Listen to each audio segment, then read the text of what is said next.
And besides this, given all diligence, added to your faith virtue, and to the virtue knowledge, and to knowledge temperance, to temperance patience, to patience godliness, and to godliness brotherly kindness, and to brotherly kindness charity.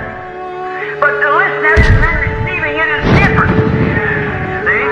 See, there is 7 qualifications to make the statue of God.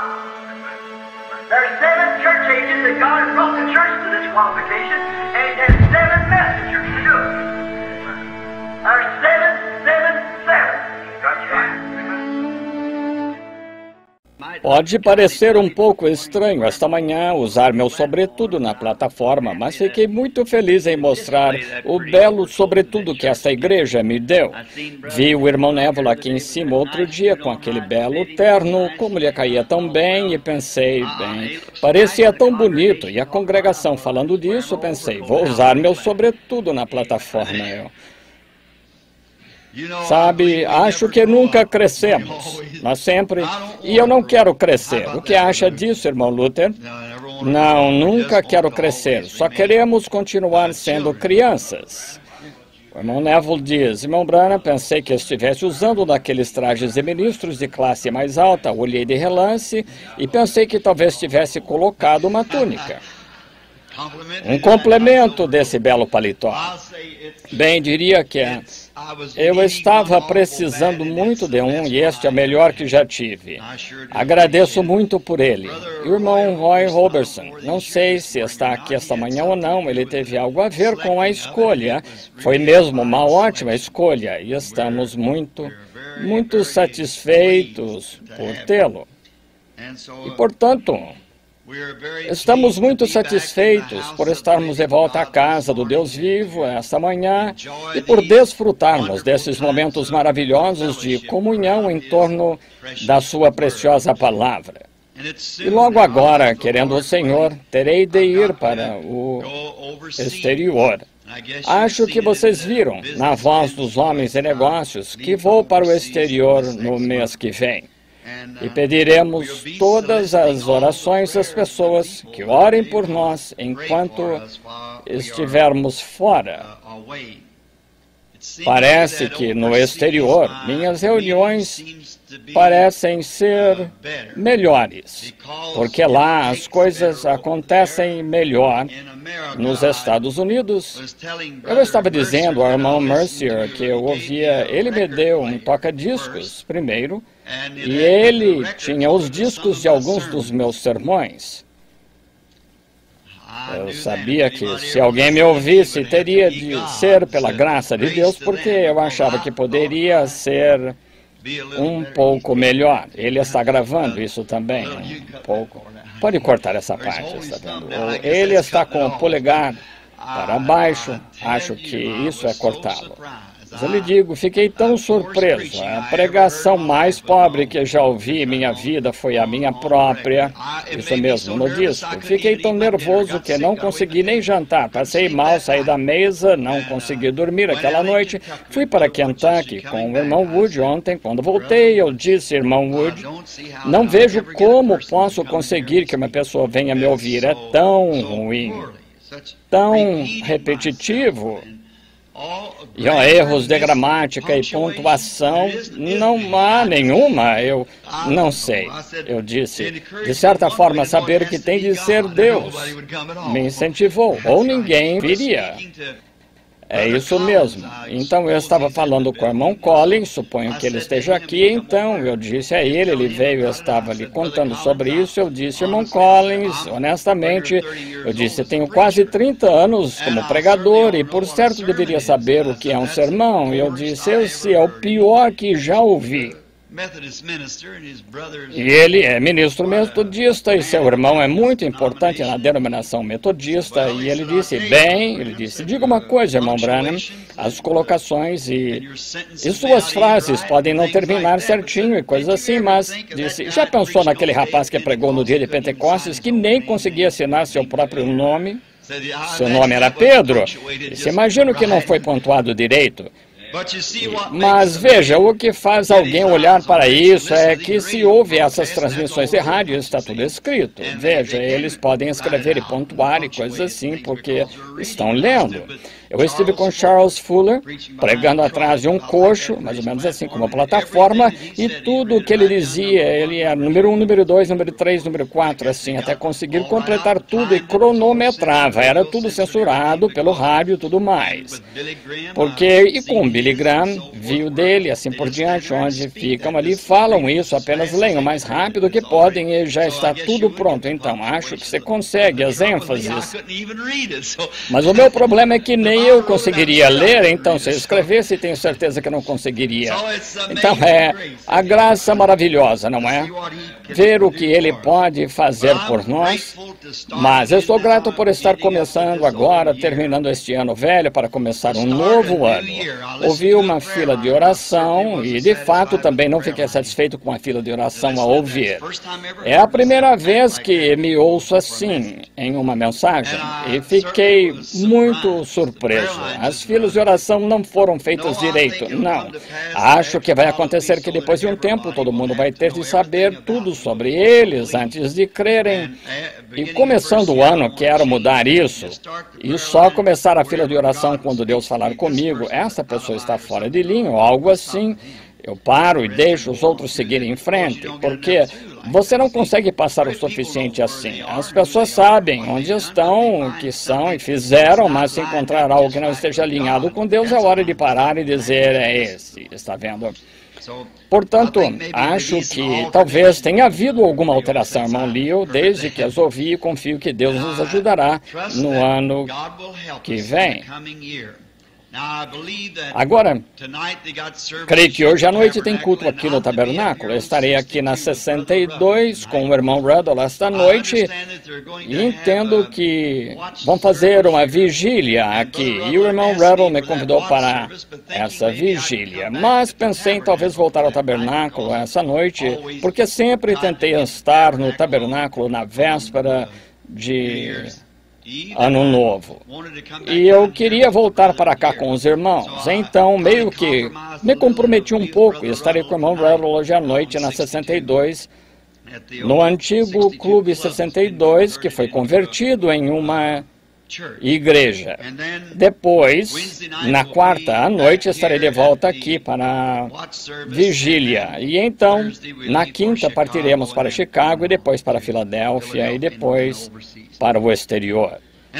E esta manhã não queremos demorar muito porque temos as entrevistas e o culto continua e, digamos, desde a última reunião de oração aqui, eu estou muito grato pelos resultados da última reunião de oração. Foi mesmo maravilhoso o que o nosso Senhor pôde fazer quando o seu povo se reuniu.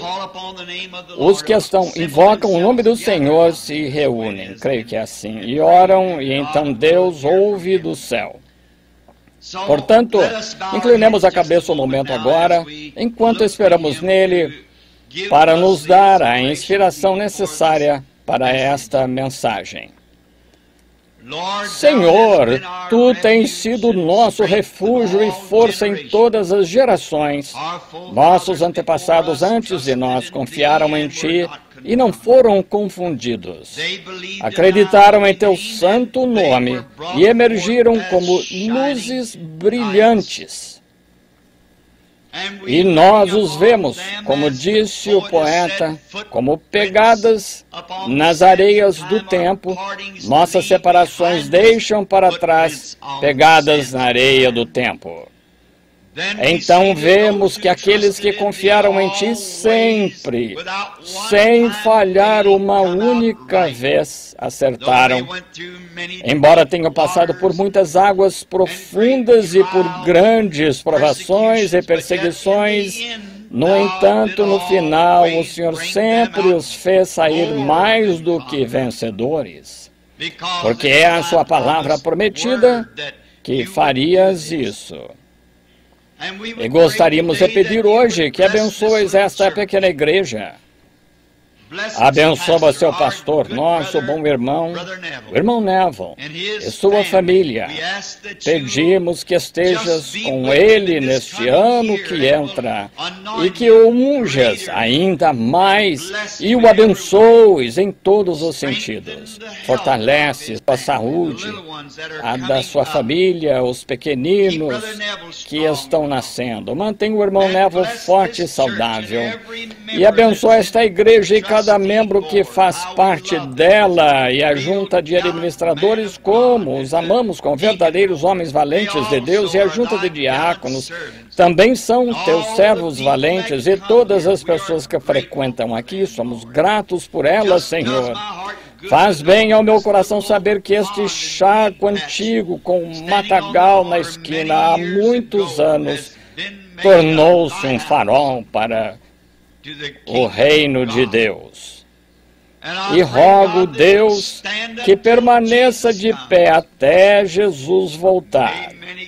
Que muitas grandes almas que estiveram aqui, Senhor, possam sair naquele dia lavadas no sangue do Cordeiro. Concede. E ao abrirmos esta tua bendita palavra esta manhã, Senhor, ao abrirmos as páginas para lermos um texto dela, e sabemos que só tu podes dar o contexto, e rogamos, Deus, que unjas a tua palavra, que chegue direto ao coração das pessoas para fazer-lhes bem, que faça com que os incrédulos se tornem crentes e fortalece os cristãos e cura os doentes, e dá coragem aos desanimados, e recebe glória a Ti. Para isso, Senhor, circuncida os lábios que falarão e os ouvidos que ouvirão, pois pedimos em nome de Jesus. Amém. Anunciando um pequeno texto que desceu ao meu coração desde o último domingo. Eu estava falando sobre os sábios que vieram ver Jesus, a estrela que seguiram do Oriente para o Ocidente. Enquanto eu estudava isso, cheguei a uma escritura. Depois, não podia estar aqui na véspera de Natal por causa de um trabalho na prisão que eu tinha de estar. Pensei em falar hoje sobre o assunto por que a pequena Belém. Quero ler no livro de Miqueias, o profeta, um dos profetas menores, capítulo 5 e versículo 2. Diz o seguinte: E tu, Belém Efrata, posto que pequena entre os milhares de Judá, de ti, ainda de ti, me sairá o que governará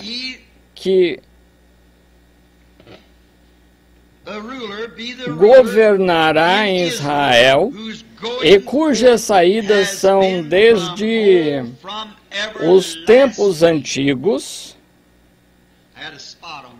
desde os dias da eternidade. Tem uma mancha aqui na escritura, por isso não consegui entender qual era a palavra ao ler.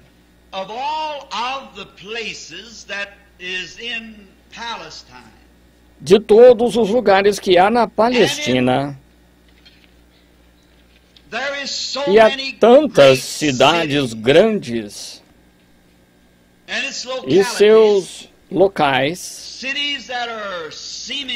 cidades que aparentemente são muito mais conhecidas nos registros da história e mais bem fortificadas, maiores cidades, porque Deus escolheria a pequena Belém para ser o local de nascimento de seu filho. Há muitas outras que são maiores. E, por exemplo, a tradição histórica de Jerusalém, a orgulhosa Jerusalém, a capital de tudo isso. E é uma das maiores cidades da Palestina. E então, por que será que Deus escolheria aquela cidadezinha de Belém para ser o local de nascimento de seu filho. Mas, como dizem as Escrituras, o que Deus quer fazer será feito. E Deus pré-ordenou que fosse assim, ou nunca teria sido assim.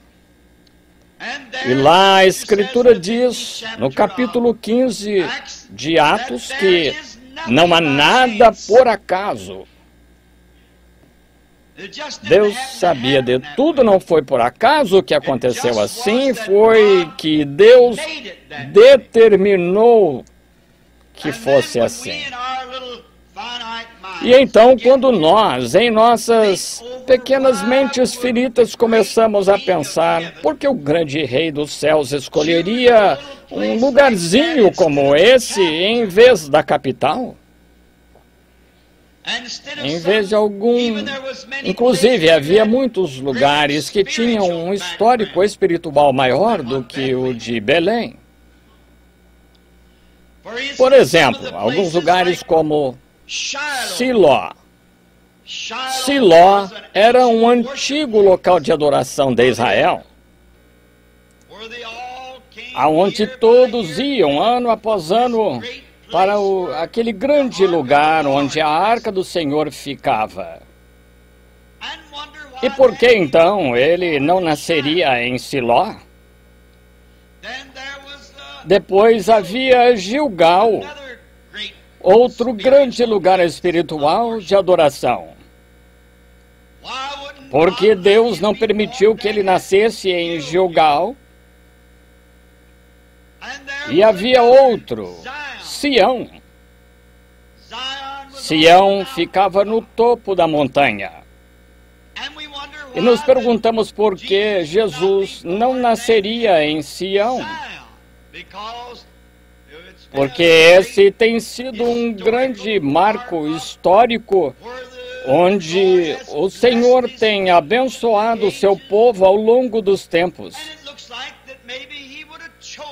E parece que talvez ele tivesse escolhido Sião, ou Gilgal, ou Siló, ou um dos outros grandes lugares onde houve grandes bênçãos e grandes ensinamentos.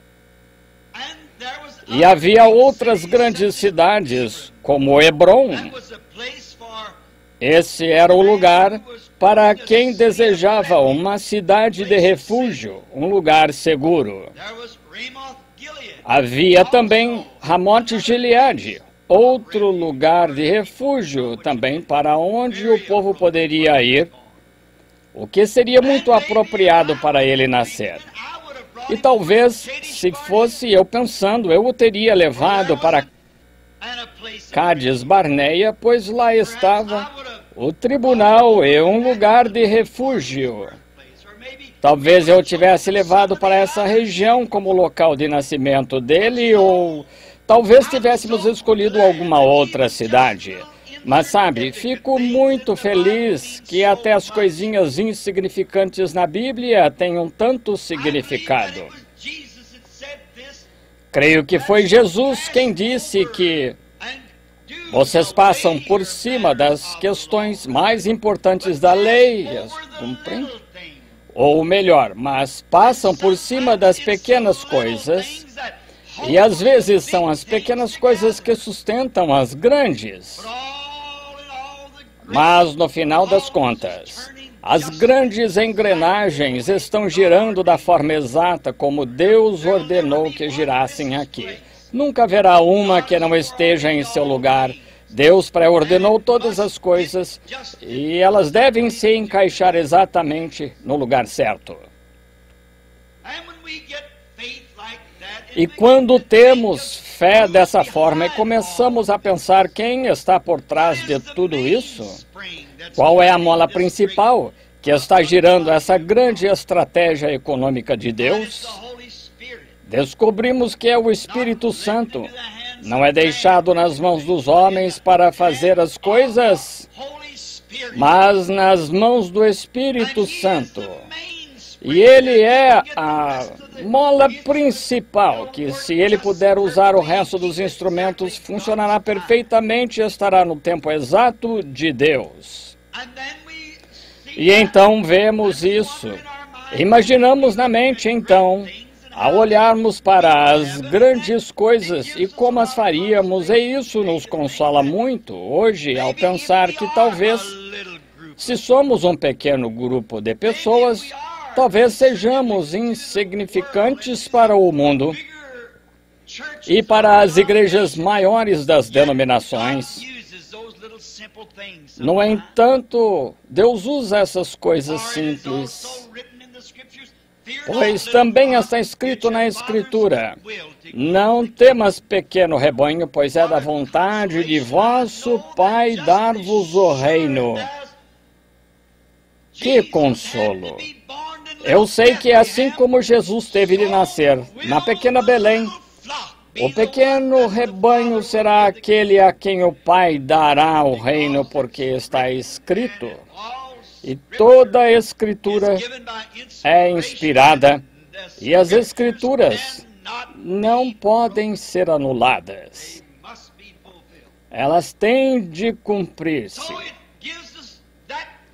Portanto, isso nos dá aquela esperança de saber que será um pequeno rebanho que receberá o reino, um pequeno rebanho fiel de crentes. Tenho confiança que sou desse rebanho, ou desse pequeno rebanho, devo dizer.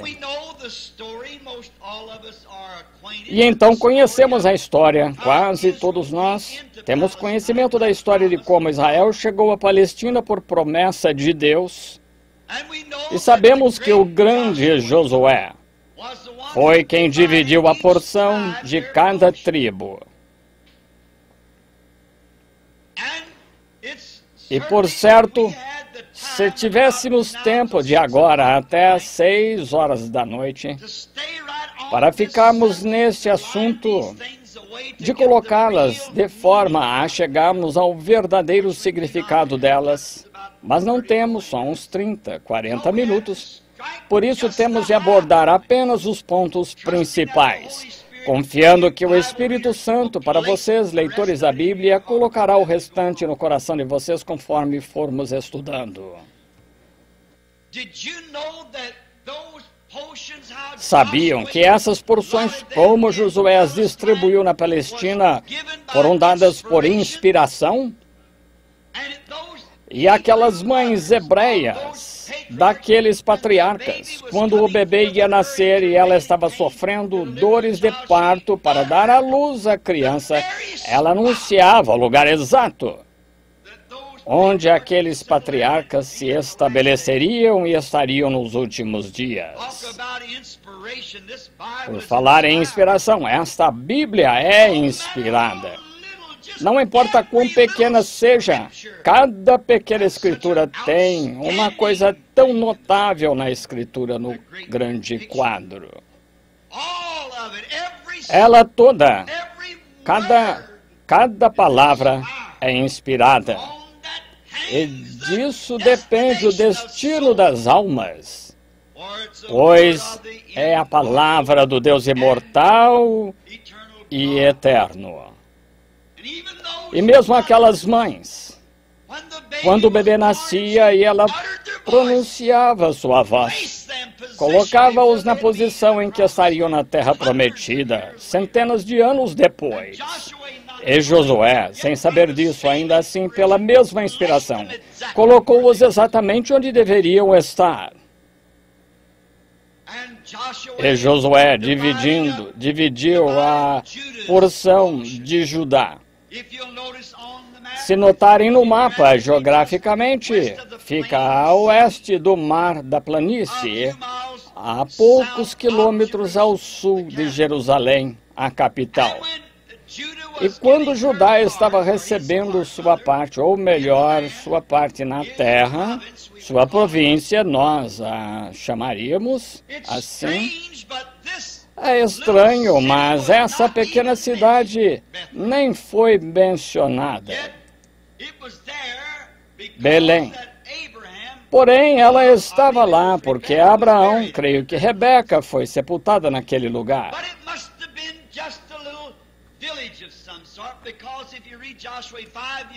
Mas deve ter sido apenas uma pequena aldeia de algum tipo, porque se você ler Josué 5, verá que havia 115 cidades principais sob o domínio de Judá, além das aldeias e pequenas cidades.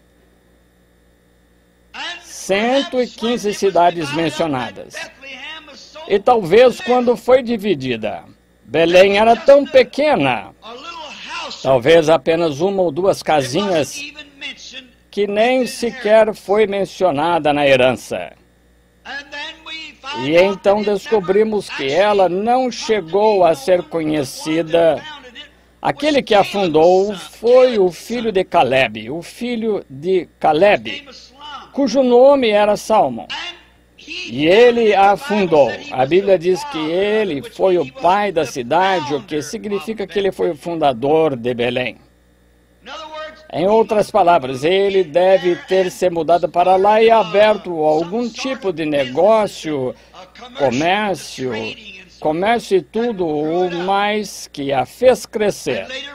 Mais tarde, descobriremos que a verdadeira razão disso é que todas as terras tinham ciúmes daquele pequeno pedaço de terra que fica ao norte e a leste e se inclina um pouco para o sul, naquele espigão, e era a mais fértil de toda a Palestina.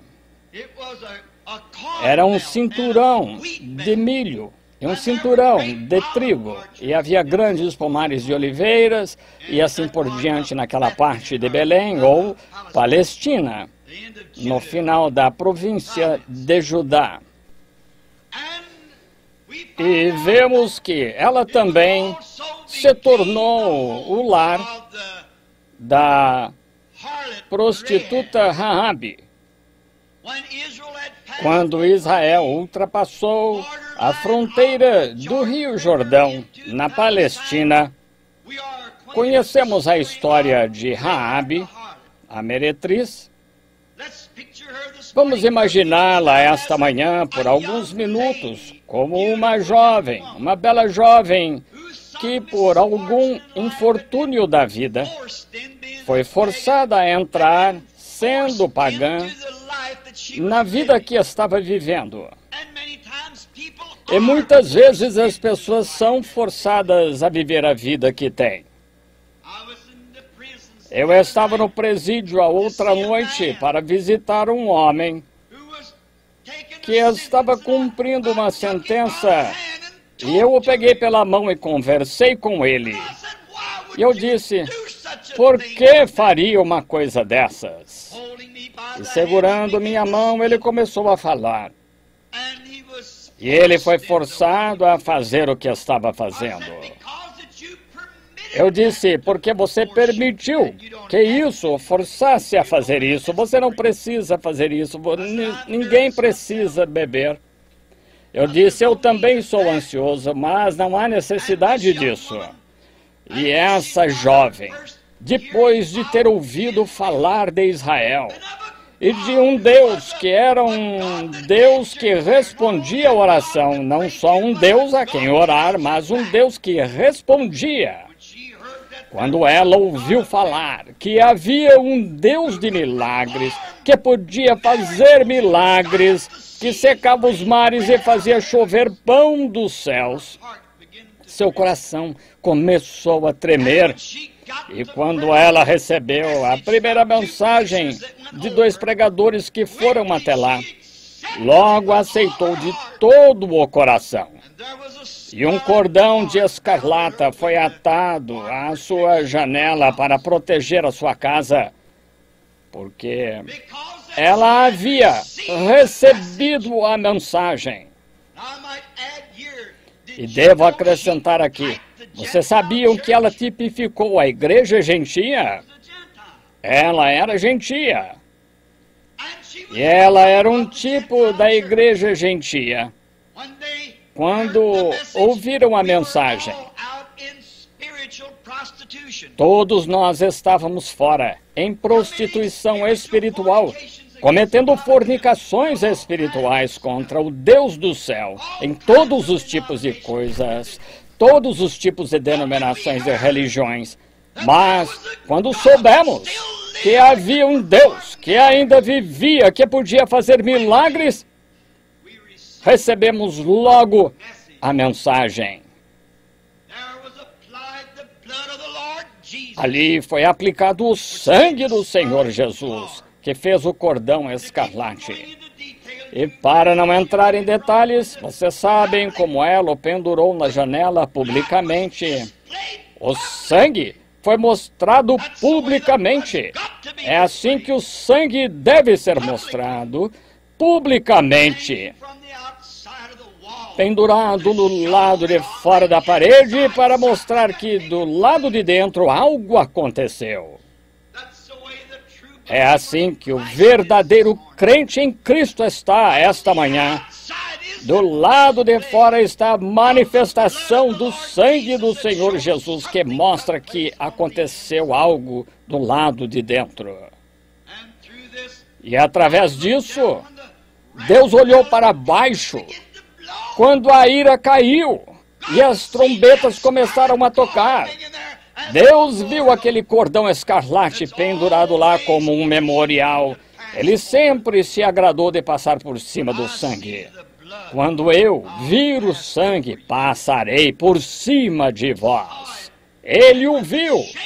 E quando o tremor e o Espírito Santo sacudiram a terra e abalaram as muralhas, algumas com 6 metros de espessura, nenhuma pedra caiu onde aquele cordão estava pendurado. Isso mostra a proteção de um Deus verdadeiro para um crente verdadeiro, não importa em que estado você esteja quando ele o encontrar. Se você tão somente aceitar o cordão escarlate, isso se estende por toda a Bíblia. E então a vemos, ao ser aceita como um dos israelitas. Ela se apaixonou por um homem que era capitão e príncipe em Judá. Ele era o capitão dos exércitos israelitas. Seu nome era Salmão, assim como o rei Salomão. Ele era o capitão e ela se aproximou muito por esse capitão, que era o príncipe de Judá. E por fim, ela se casou com ele. E quando a propriedade foi definida para os israelitas, ela e seu amado marido viveram em Belém.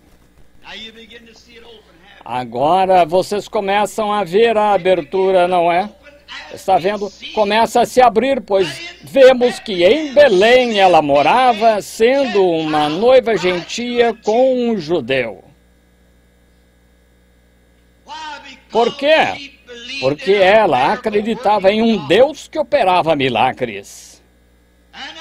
E vejam como ela saiu de uma casa de má fama, de prostituição, por meio da sua conversão e da sua fé infalível em Deus. Ela saiu de uma casa de prostitutas para um belo lar em Belém. Que diferença! É assim que acontece com todos nós. De uma casa de incredulidade, de agitação, de atos imorais e tudo o mais para um lugar, uma posição em Cristo que é a mais bela. Do ridículo ao sublime. Essa é a diferença que a nossa conversão faz. E notou? Ela se casou com um príncipe da casa de Judá, um capitão. Esse capitão representava Cristo e tomou para si uma noiva gentia, desde o mais baixo dos mais baixos até o principal e melhor lugar da terra, como veremos mais adiante em nossa mensagem, para provar que não poderia ser outra coisa senão isso. Eles são um tipo da igreja gentia. E vemos que eles tinham uma bela casa em Belém, pois Salmão a tinha estabelecido, e ela se tornaria um grande lugar, e as terras férteis. E como é belo pensar naquela grande plantação de trigo, que seria o lugar do pão do mundo.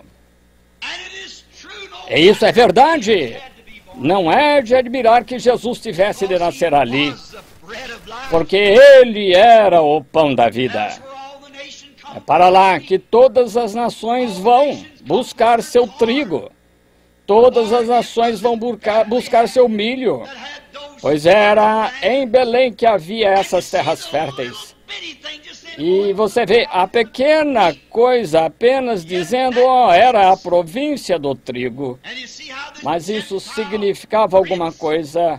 E você vê como o príncipe gentio, esse príncipe judeu, levou sua noiva gentia de volta a Belém para se fixar em um lugar para viver, onde havia muito pão. Descobrimos que por meio desse grande romance e dessa grande obediência à fé, por meio da prostituta Raabe, ela deu à luz um filho para Salmão, e seu nome era Boaz. E todos conhecemos outra grande história que está ligada a esse elo aqui agora. E Boaz nasceu em Belém, de Salmão e da prostituta Raabe.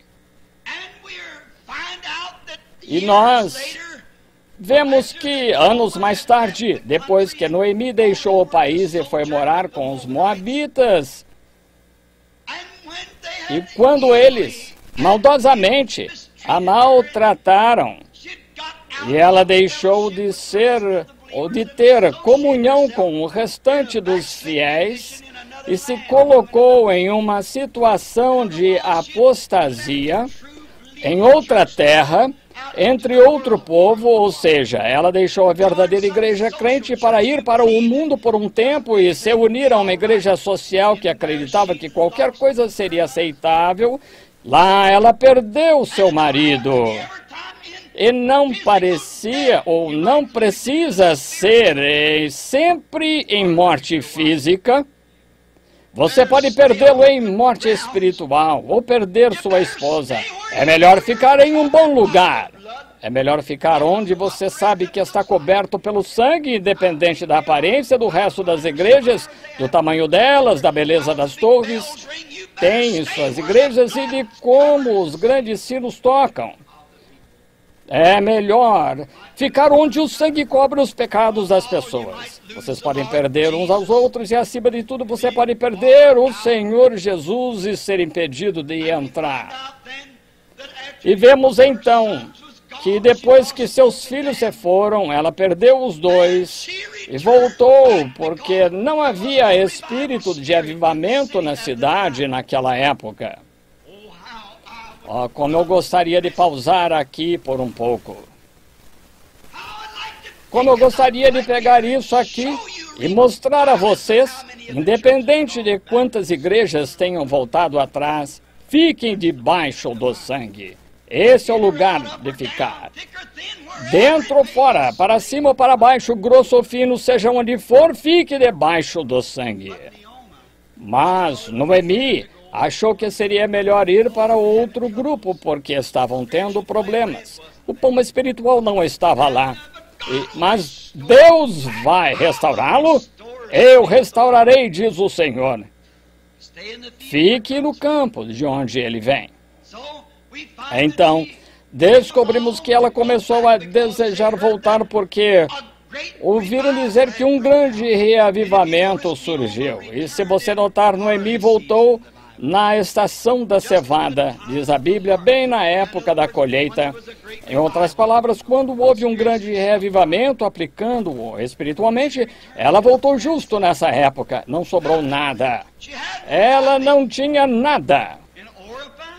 E Orfa, uma das esposas de seus filhos, quando ela chegou a ver o que ela tinha de sacrificar, sendo um tipo da igreja moderna, Se eu tiver de ir para lá, terei de me afastar dos meus bailes, terei de me afastar dos meus divertimentos e das minhas reuniões sociais. Então ela chorou, beijou a sogra e voltou para casa. Mas aqui está um belo quadro. Havia uma pessoa chamada Ruth com ela, outra nora, que é um tipo, repetindo, da noiva gentia, que beijou a sogra e disse: deixarei tudo, vou com a senhora. Que seu povo seja o meu povo. Que seu Deus seja o meu Deus. Em qualquer lugar que eu morrer, lá morrerei eu. É isso. É o que Deus quer. Não é até um ponto a metade do caminho, mas uma entrega absoluta e total ao reino de Deus. Ela a beijou. E então Noemi disse, para desanimá-la, disse: é melhor você voltar para o seu povo. Estou velha e não há mais filhos em mim. E a lei era que ela tinha de esperar por um filho. E disse: então, não há mais filhos em mim. E se eu tivesse um marido e um filho, você seria muito velha para se casar com ele. Então volte para o seu povo. Mas Ruth disse: não voltarei para lá. Fé enraizada, fundamentada. A fé perfeita havia entrado no coração de Ruth. Ela disse: eu vou com a senhora. E ela se agarrou a ela, segurou-se nela. Vou estar onde a senhora estiver. Eu gosto disso. E conhecemos a história à medida que ela prossegue, que esse grande Boaz, que era o senhor da colheita, estava na colheita na época e era parente de Noemi. E quando encontrou Ruth em uma pequena missão, respigando, cada pequena palha que ela conseguia pegar, que tinha um pouco de trigo, ela pegava, pois era a vida. Boaz, sendo o senhor da colheita, ordenou que seus ceifeiros deixassem um punhado de vez em quando para ela. E ela pegava e, com uma alegria, naquele dia ela colheu um grande avental cheio. E quando Boaz, o senhor da colheita, saiu e olhou para Ruth e viu sua fidelidade, ele se apaixonou por ela. Vejam Boaz representar Cristo. Onde ele estava? Em Belém. Para onde Ruth foi? Belém. Onde ela estava respigando? Em Belém. Está vendo todos esses significados espirituais e o antecedente dessa grande cena que está ocorrendo? Deus sabendo no início.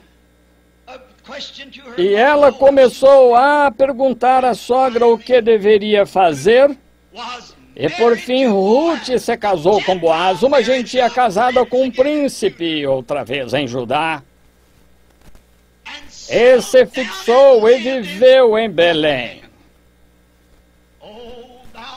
Ó tu, pequena Belém, não és a menor entre todas as principais cidades da Palestina. Mas aprove a Deus, cujo conhecimento e saída vem desde a antiguidade, desde o princípio, ter de nascer ali o seu filho. Ele sabe todas as coisas e ele opera para que tudo esteja certo. E ali Ruth se casou com Boaz. E quando Ruth e Boaz se casaram, se tivéssemos tempo para entrar na grande história aí, que é uma das maiores cenas de amor de todas as épocas, quando Ruth e Boaz se casaram. E você se lembra? Vamos parar um pouco aqui. É bom demais para deixar passar. Ruth era gentia. Ela não tinha herança com os judeus. Assim como nós, gentios, não tínhamos herança.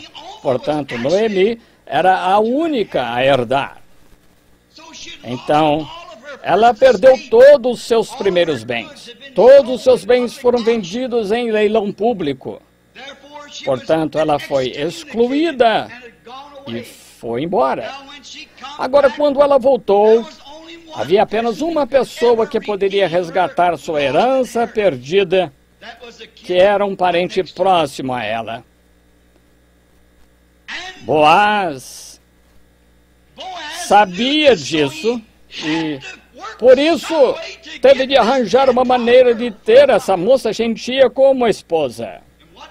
E o que ele tinha de fazer? Ele tinha de comprar todos os bens de Noemi para entrar nessa propriedade, que Ruth fazia parte dos bens de Noemi, e o único homem que poderia comprá-la teria de ser alguém que fosse parente próximo. Essa era a lei da redenção. E o único modo de Cristo poder comprar o patrimônio de Israel apóstata era se tornar um parente. O único modo de Deus redimir a raça humana era o próprio Deus se tornar carne. E Jesus era Deus, feito parente da raça humana. Ele era Emanuel. Ele se tornou parente. Ele tomou sobre si, não a forma de anjos, mas a forma de servo que lavou os pés e viveu. E as raposas tinham covis, aves do céu tinham ninhos, mas ele não tinha nem um lugar para reclinar a cabeça. Ele comeu, bebeu, chorou e riu, assim como os outros homens. E ele era Deus, não um profeta, ele era Deus. Porque tinha de ser parente para redimir a raça humana perdida. Então, Boaz, neste grandioso tipo em Belém, veja onde este parente teve de nascer para a raça humana. Teve de ser. E então, quando esse grande Boaz redimiu, bem, ele teve de fazer uma demonstração pública de que havia redimido todo o patrimônio perdido dela. Então ele foi até o portão de Belém, aquela pequena cidade de novo, e chamou os anciãos da cidade e os informou que naquele dia ele havia comprado tudo o que Noemi havia perdido. Tudo o que ela havia perdido, ele comprou de volta. Ele tirou o sapato e o jogou diante do povo como sinal. E se alguém tiver algum motivo a dizer, diga agora, pois este é um memorial que eu resgatei tudo o que ela perdeu. Oh, bendito seja o nome do Senhor! E quando o nosso parente veio, Jesus de Nazaré, nascido em Belém, ele ficou em cima do Gólgota e o ergueu entre os céus e a terra, como um memorial de que ele havia redimido tudo o que a raça humana havia perdido na queda. Como os homens podem desprezar a cura divina e os poderes da ressurreição do Senhor Jesus, quando um sinal público foi feito no Calvário, dizendo, eu redimi toda a raça humana e tudo o que ela perdeu. Redimiu nossa alma, redimiu nosso corpo, redimiu tudo o que perdemos na queda. Nosso parente redentor veio e se fez carne, habitou entre nós, ofereceu o sinal e disse, está consumado. O que está consumado? Tudo está terminado. Estamos caminhando rumo à nossa herança. Com o passar dos dias, estamos nos aproximando cada vez mais. Boaz e Noemi, depois de casados por um tempo, deram à luz um filho, que acrescentou mais a linhagem, que foi Obed. E ele também gerou seu filho, que foi Jessé. E Jessé teve 8 filhos. E foi o grande profeta Samuel, que veio com a botija de óleo. O grande profeta que foi até Jessé e disse, Deus escolheu um dos seus filhos para governar e servir o meu povo. E foi lá detrás do campo, um pequeno campo de pastores, que trouxeram um menino pequeno, corado e magro, Davi, do mais velho ao mais novo.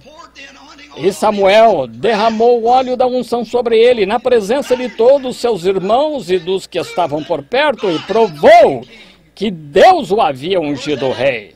Onde foi isso? Em Belém. Glória a Deus nas alturas.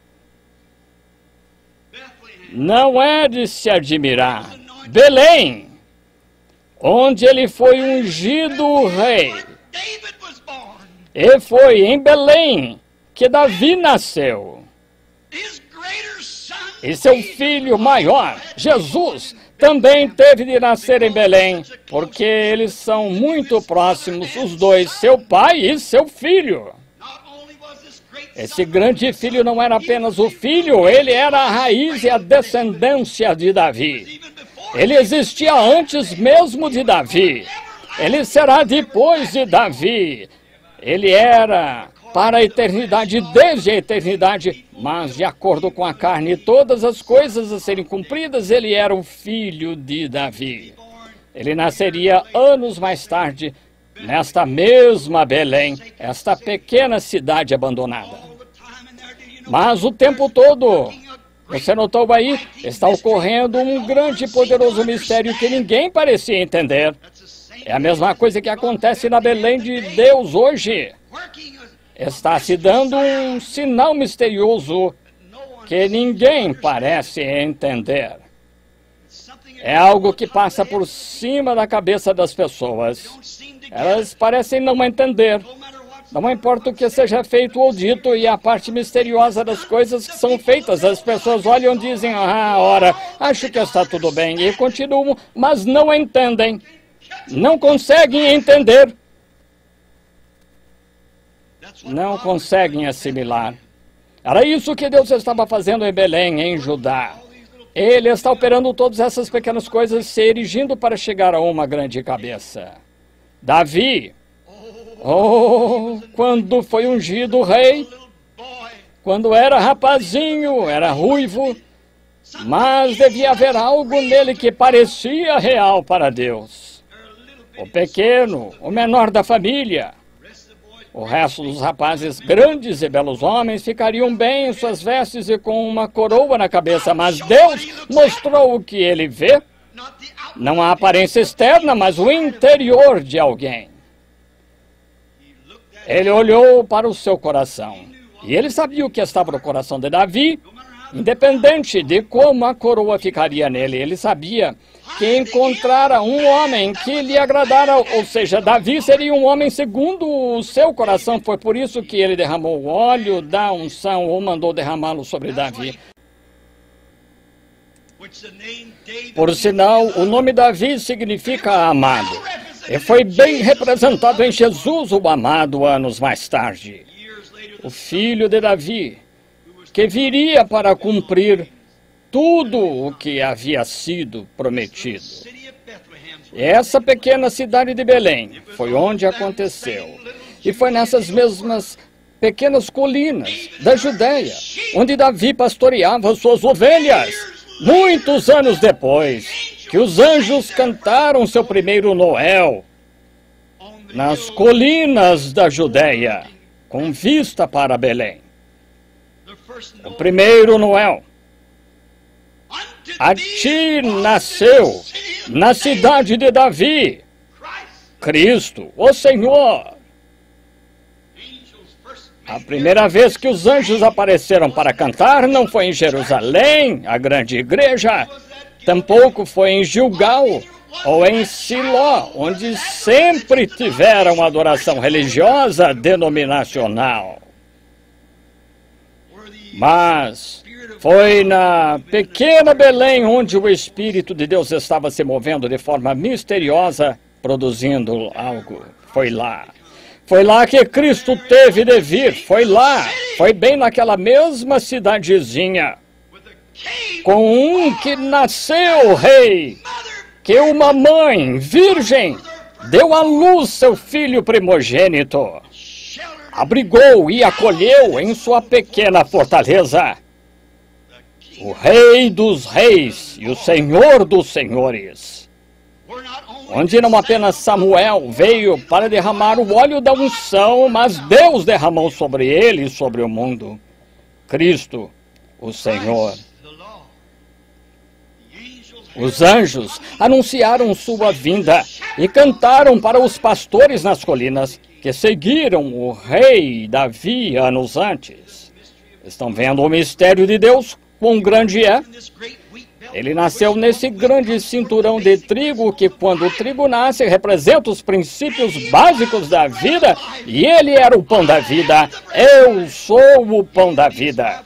Aquele que come a minha carne e bebe o meu sangue tem a vida eterna e nunca morrerá, nem entrará em condenação, mas passou da morte para a vida.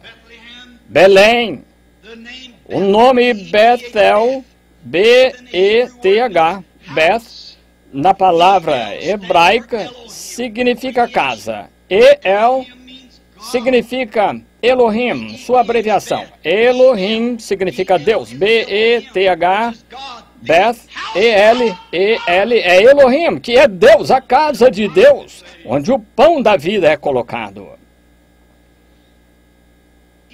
E-L-H-E-M, terminação, traga de volta. O L com o E significa um pão. No hebraico, El-Hem, E-L, é Deus, Elohim, Beth é pão, ou B-E-T-H é casa, E-L é Elohim, abreviação. Então, E-L-H-E-M é pão. O que ele era? A casa do pão de Deus. A casa do pão de Deus. Casa, Beth, Elohim, Deus. Elohim, pão. A casa do pão de Deus significa Belém. Onde ele poderia ter nascido em outro lugar além desse? Mas estava escondido para todos, exceto para aquele profeta. Ele disse, de Belém virá ele. Estavam procurando em Jerusalém, estavam procurando em todos os grandes silós, estavam procurando em todos os lugares, mas ele veio de Belém porque era a casa do pão da vida de Deus. É a cesta de pão, do pão de Deus para o mundo. Ali estava ele, nascido em Belém. Ele não poderia ter nascido em nenhum outro lugar. Poderia haver muitas coisas grandiosas, como eu estava estudando esta semana, sobre os diversos aspectos espirituais disso, porque ele deveria ter nascido em Belém. Quando cheguei a esses lugares, o Espírito Santo me arrebatou e eu disse, ó Deus, é suficiente, agora estou vendo. Ele não poderia ter nascido em outro lugar, senão em Belém. Era o lugar do pão da nação. Era o pão de toda a casa de Israel. Vindo dali, e ele era o pão da vida que desceu do céu, o maná espiritual. Tem de vir de Belém. A linha do pão, o lugar onde se encontra o pão. Belém, o lugar onde o pão é assado. Agora, sendo Jesus o pão da vida, o homem pode comer dele, disse ele, e nunca morrer. Outro grande evento de que não me esqueceria de mencionar foi quando Davi estava em seu pior momento, quando era fugitivo. Ele já havia sido ungido, sabia o que deveria ser rei. Deus disse isso. Mesmo assim, ele era odiado. Ele estava entre duas enormes fogueiras. De um lado estavam os filisteus atrás dele, do outro Saul, e ele era uma pessoa sem nação. Assim como a igreja está hoje, é a verdadeira igreja viva de Deus, sem denominação ou qualquer outra coisa. Ela está sozinha, mas ainda assim a unção foi derramada sobre ela. Ela sabe o que ela é. Como é que isso pode acontecer? O diabo de ambos os lados atacando Davi. Ele havia se refugiado em fortalezas no deserto e em cavernas, tentando se esconder. com um grupinho de guerreiros fiéis, apenas alguns que criam como ele. Mas aqueles homens criam em Deus que aquele seria o rei. O mesmo acontece com os crentes de hoje, que estão escondidos de um lugar para outro, mas ainda assim sabem que vem para ser rei. Não me importa quem será presidente, mas sabemos que ele virá. E parece mais distantes do que nunca. Quando a ciência está tentando se impor, dizendo, podem fazer um homem, podem fazer isso, e podem pegar um coelho, pegar um pólen, fazer outro coelho e assim por diante, tentando desmerecer a palavra de Deus. No entanto, há um povo que crê em Deus e que se mantém tão firme como sempre, não importa o que aconteça, ainda assim creem em Deus. Deus está certo, agarrem-se às mãos imutáveis de Deus em meio à batalha, em meio às lágrimas, em meio à doença e à morte e tudo mais, ainda assim se seguram na mão imutável de Deus. Eles sabem que ele vem como rei. As pessoas hoje em dia riem, zombam deles e os chamam de santos roladores, chamam-nos de tudo o que querem, mas esses guerreiros de Deus seguem fiéis no seu dever. Podem chamá-los de grupo de cura, de bando de fanáticos ou do que quiserem. Eles se agarraram ao rei, eles sabem que ele vem com poder, apesar de tomarem seu nome em vão, zombarem e caçoarem, chamarem as pessoas que creem nele de rejeitados, retardados. Isso não os incomoda nem um pouco. Permanecem fiéis cumprindo o dever. Os guerreiros que estavam com Davi ficaram selados. Se um filisteu aparecesse, ele tinha de lutar. Seja quem fosse, eles eram atacados por todos os lados. Pobre Davi, em sua mente, todo confuso, ele pensou, como pode ser, Senhor? Sabe, os líderes às vezes passam por coisas que a congregação não sabe pelo que estão passando. Quando você pensa nas promessas que Deus fez, então porque elas não se cumprem, eles não contam a sua congregação, não contam as pessoas com quem se reúne, mas há muita agitação no coração de um verdadeiro líder.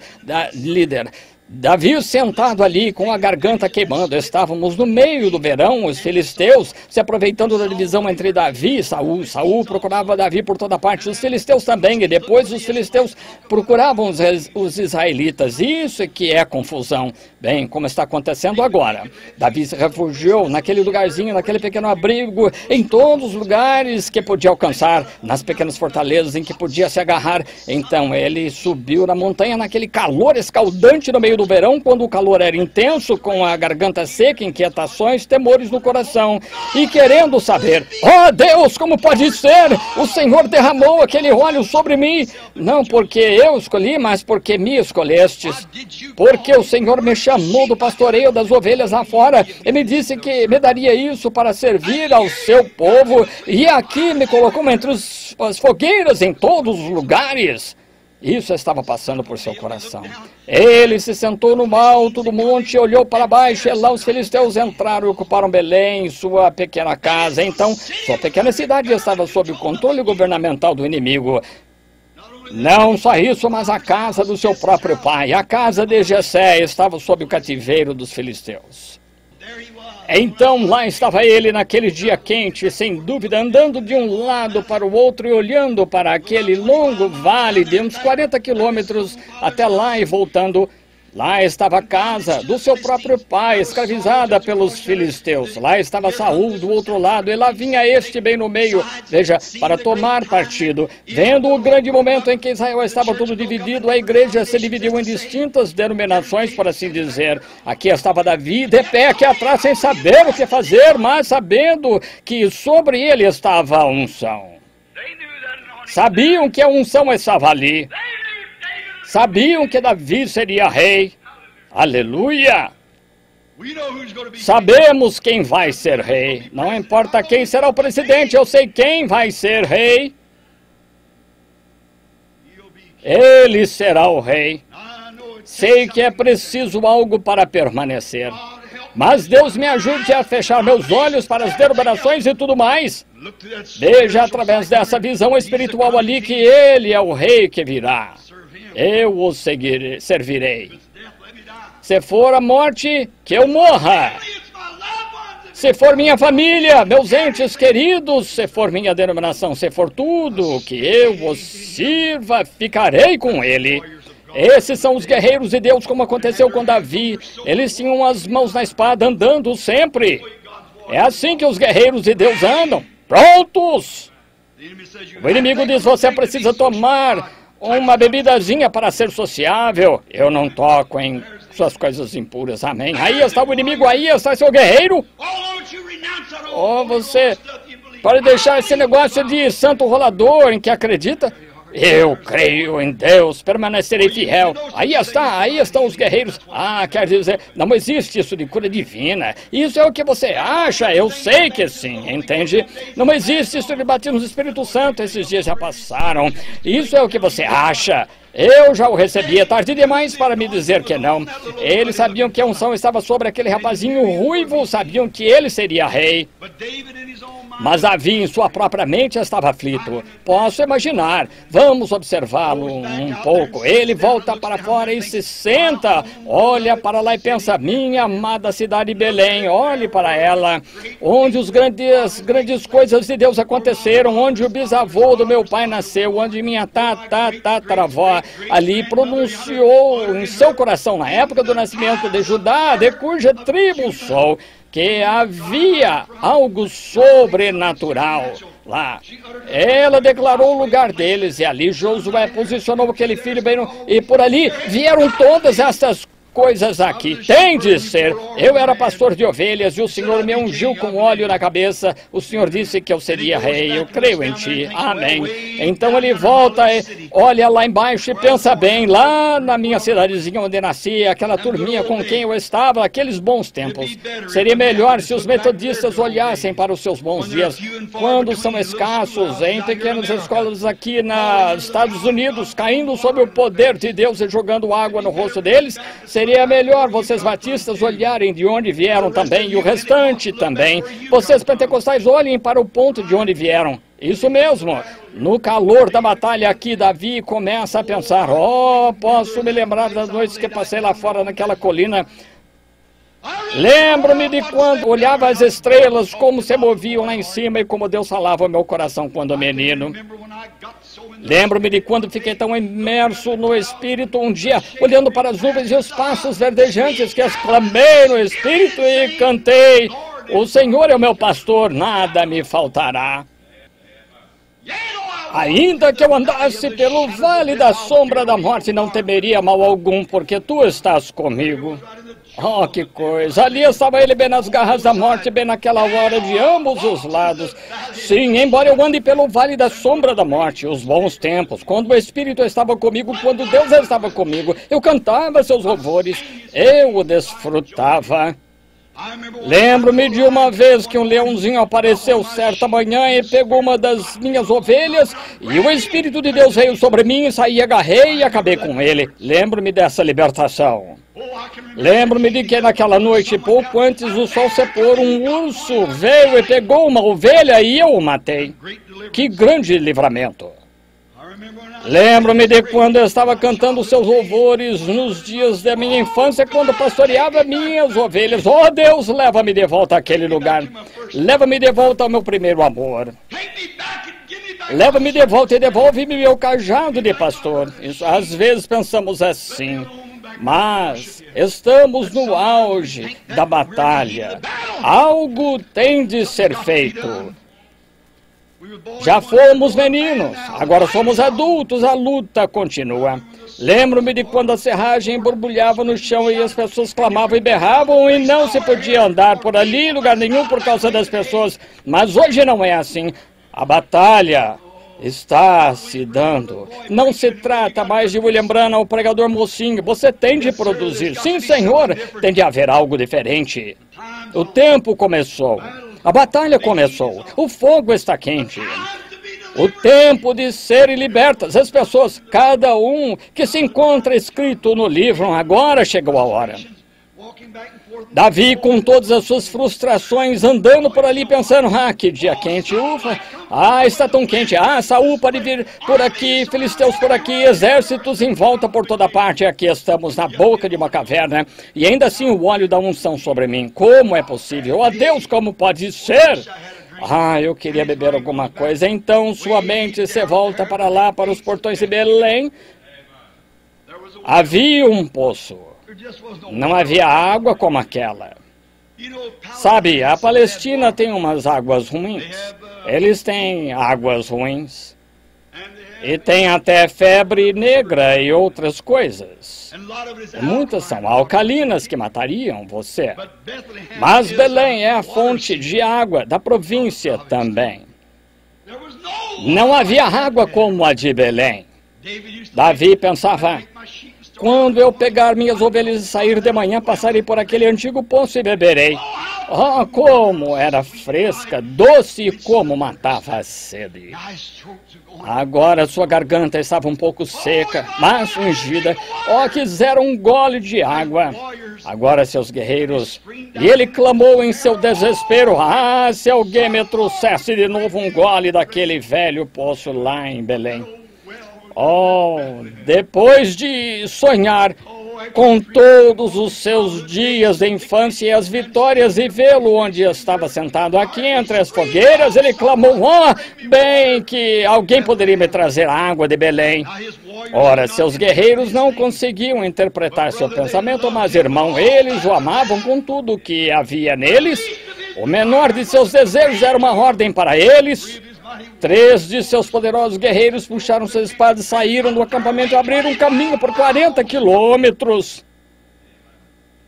Davi, quando eles estavam indo embora, sem dúvida ficou pensando, onde estão? O que fizeram?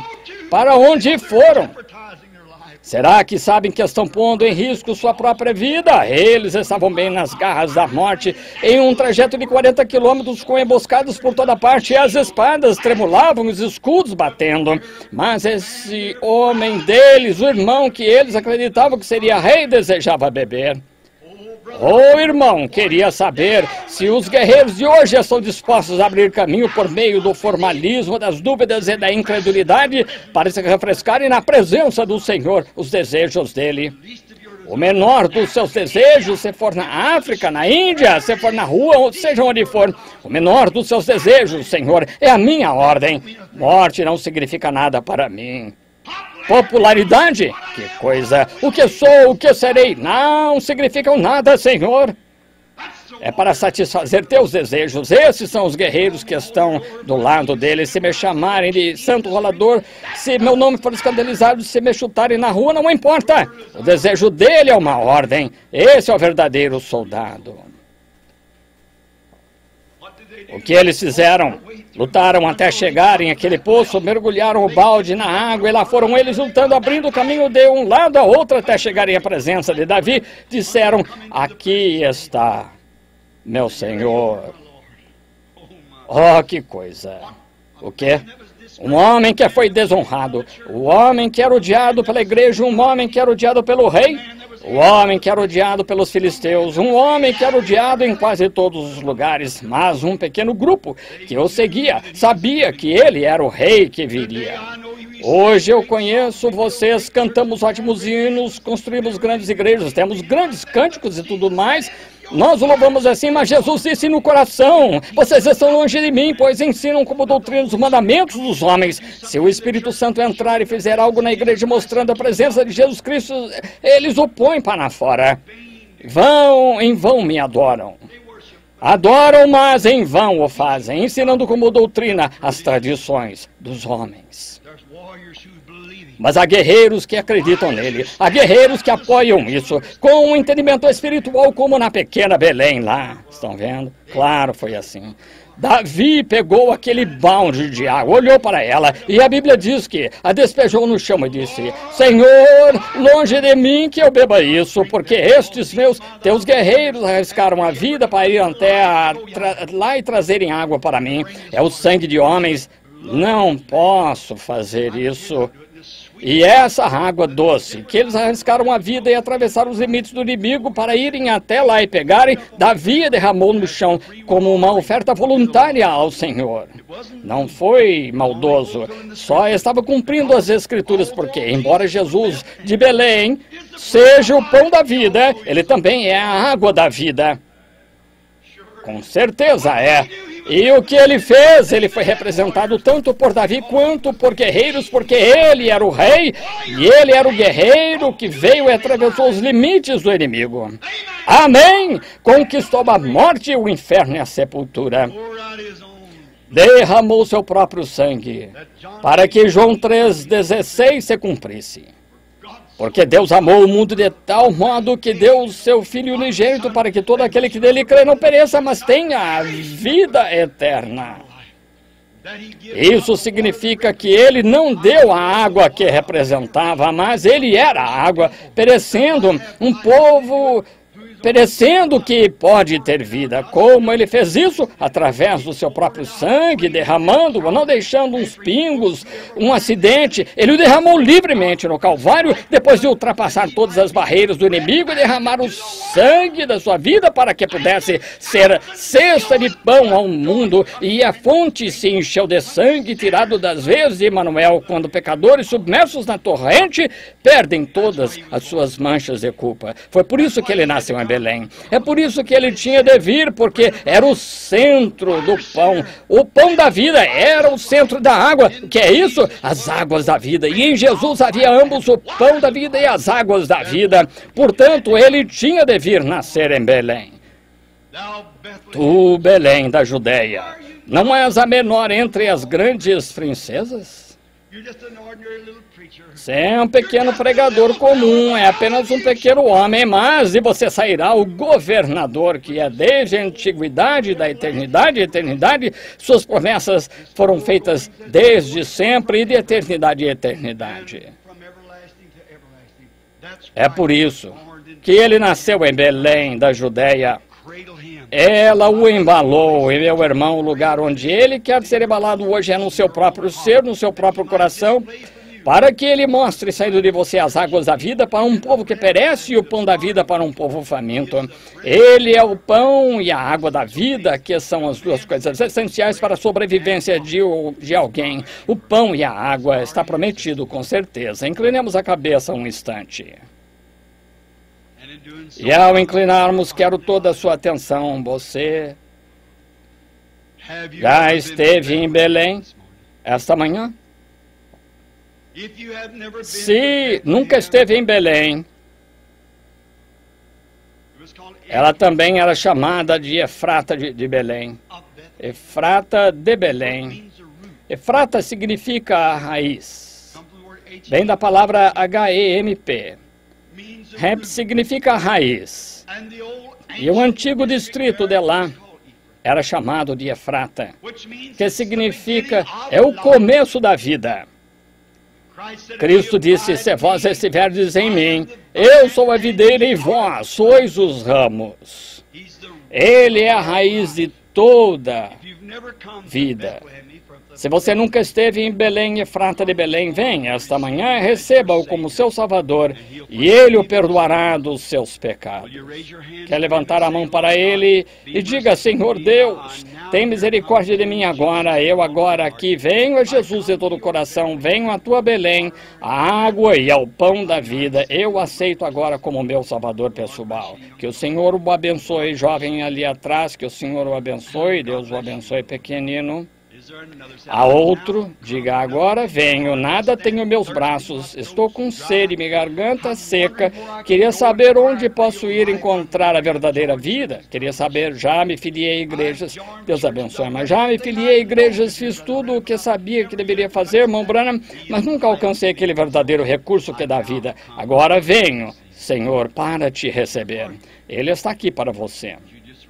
Quer levantar a mão? Diga, sou eu, Senhor.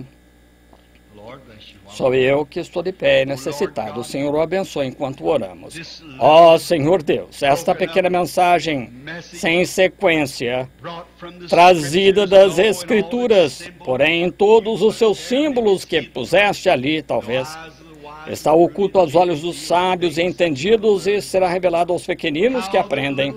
Como aquela pequena Belém, a menor de todas. Como o profeta disse isso, não és tu a menor entre todas as principais. Mas foi do agrado de Deus trazer daquele pequeno e insignificante lugar o guia de Israel. Senhor Deus, de um grupinho de pessoas lavadas pela linha escarlate do sangue do Senhor Jesus, tu farás surgir, por meio desse grupo, em algum lugar, Senhor, em todo o mundo, Cristo, outra vez, que regerá todas as nações com vara de ferro. Peço-te, Deus Pai, que sejas misericordioso com cada um de nós que estamos presentes agora e que cheguemos à tua Belém. Vinde todos os fiéis, estávamos cantando, vinde a Belém. Senhor, permite que vejam que não se trata de uma cidadezinha lá que já foi um símbolo, mas ir à realidade de Jesus Cristo, o pão de Deus e a água da vida. Aqueles que levantaram a mão, recebe-os em teu reino agora mesmo, Senhor, pois é pela fé que o recebem, é pela fé que erguem a mão, e é pela fé que eu creio que tu os recebes. Guarda o Senhor em Belém, onde nunca se desviem ou vão embora como Noemi, mas se os tempos ficarem difíceis, que continuem em Belém. As coisas vão melhorar logo, logo. Concede, Senhor. Agora rogo que sejas misericordioso com aqueles que estão doentes e aflitos. Há pessoas aqui, Senhor, que precisam do teu toque de cura. Senhor, tu restauraste Belém a toda a sua antiga glória. Tu a restauraste na época da depressão, quando ela estava doente. Tu a levaste de volta e levaste Noemi na colheita da cevada. E agora, Pai, rogamos que tragas cada Noemi e todos que estão aqui, que têm necessidade. Eu rogo, Deus, Senhor, estamos bem na colheita da cevada. Oh, grande pão de cevada que foi visto descendo a colina e chegou ao acampamento do inimigo. Rogo, Deus, que tu tragas esse grande pão de cevada para este local agora e que ele possa ser a expiação para a doença das pessoas, bem como para o pecado.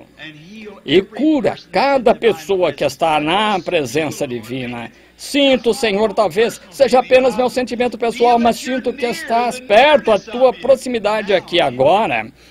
Acredito que estás aqui e não digo isso por causa das pessoas.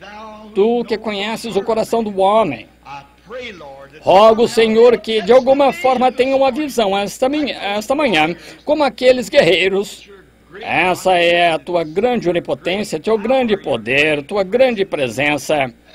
Tu que és o Filho de Deus, o Rei, o ungido, que está no meio de nós. Verão isso na alma e serão curados das suas aflições. Faço essa oração enquanto a apresento a eles em nome de Jesus Cristo, teu Filho. Amém.